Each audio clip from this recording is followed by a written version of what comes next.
Morning, Heather. Morning, Kazai. Nice seeing you again. Same here. Now, I know you've been up to a lot of stuff over the past few years. Tell me a little bit about your industry. What's been going on with your company?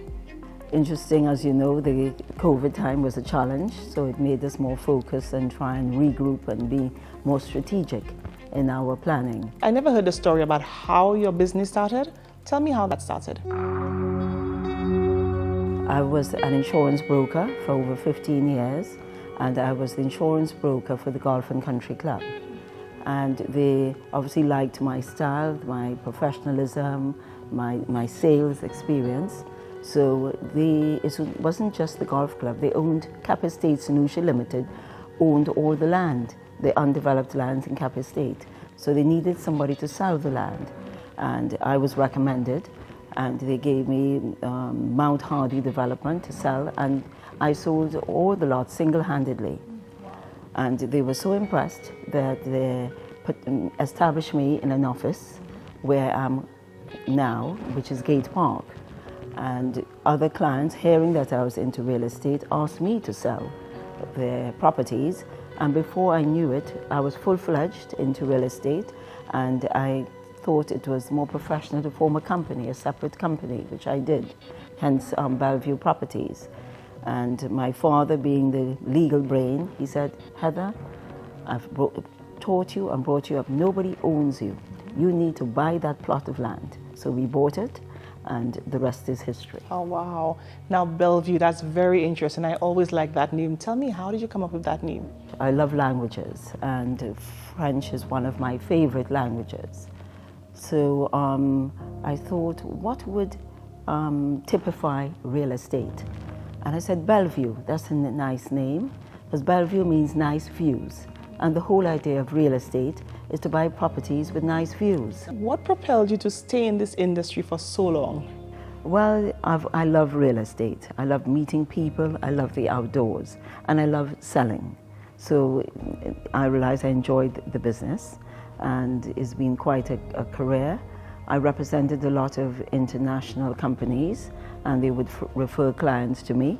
And that's one of the reasons why I stayed, is mainly you must love your business. What type of properties do you sell and rent? We sell land, commercial or residential. We sell villas, high-end villas or small villas, and we also sell condominiums. And we also sell distressed properties with banks, try to relieve them of their bad debt portfolio.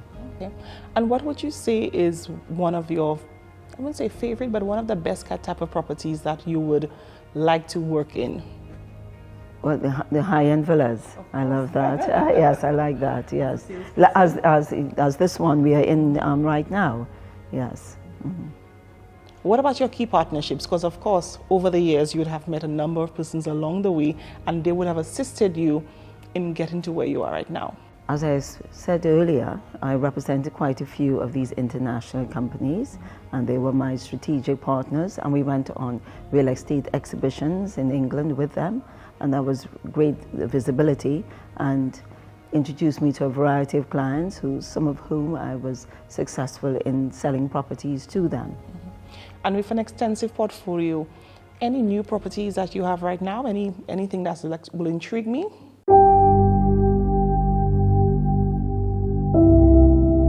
Hummingbird Villa, as you can see, is absolutely deluxe, and it is a 3-bedroom villa with 3 bathrooms en suite. The upholstery and the furnishings are very modern and up to date.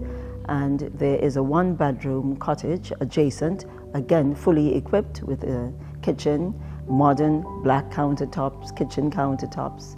And what sells this villa is the fantastic views of the Atlantic and the lovely ocean breeze that flows throughout the villa all times of the year. And it's about 3,500 square feet on about 14,000 square feet of land. And it's in a nice gated development there are 5 other villas that are designed the same way, because they were designed by the well-known Caribbean architect Lane Pettigrew. Oh, fantastic. And I know you have the Anchorage What sets that property apart from the other properties that you have? Yes, the Anchorage, this is a lovely condo development, and is one of the, has the largest communal garden and the largest swimming pool. So it's extremely popular, and it rents and sells very well. So much so that it's interesting. COVID was supposed to be a tough period for me, but I did relatively well. I sold 2 units at the Anchorage remotely.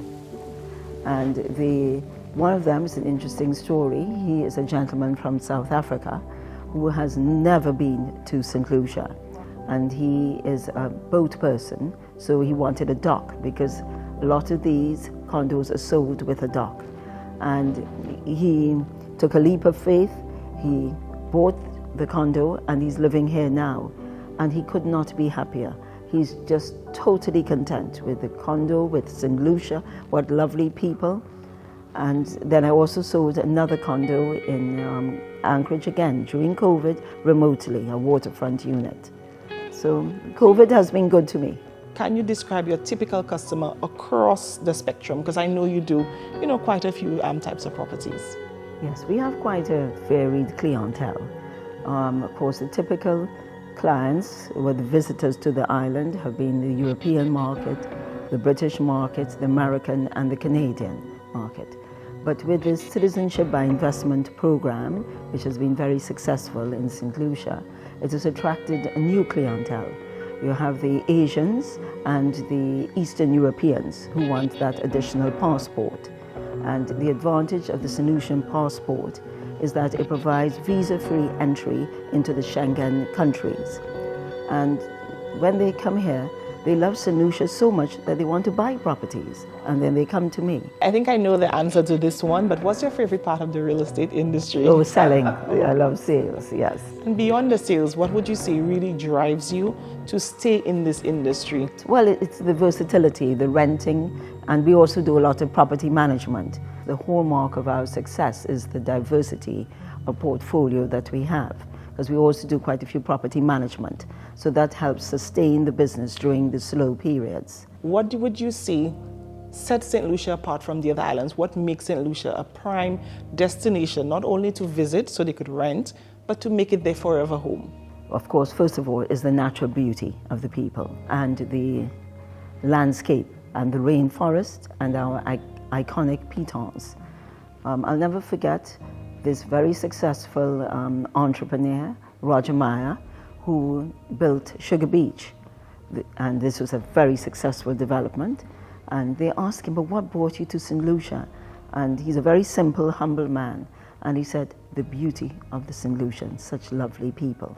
Then you also have very good airlift. Yes, that's another one. And the CIP program is extremely successful, and the government are earning a lot of revenue from it. What would be some roadblocks to getting through this industry? A lot of people think that real estate is an easy business to go into, so they just jump in a car and start showing properties. So we are trying to make the real estate industry more professional, and we have set up, we are working with the government. I've been president of the Realtors Association 2 terms for about 6 to 7 years, and we have worked with the government to set up bylaws to license the realtors. Then we also are training the realtors. We have been offering real estate courses to Monroe for the past 6 years. Monroe, that's correct. And we have done so well. We also offer these training courses in Viewfort. So it's Castries and Viewfort. And I think these are the ways of overcoming the stumbling blocks and giving us a bad reputation, because the government have emphasized this needs to be a more professional body. And another roadblock too, if people think it's easy, is that the real estate agents are very vulnerable, and we are the first point of contact with clients. So we could, if we are not careful and don't have the requisite training and knowledge, we could fall prey to money laundering.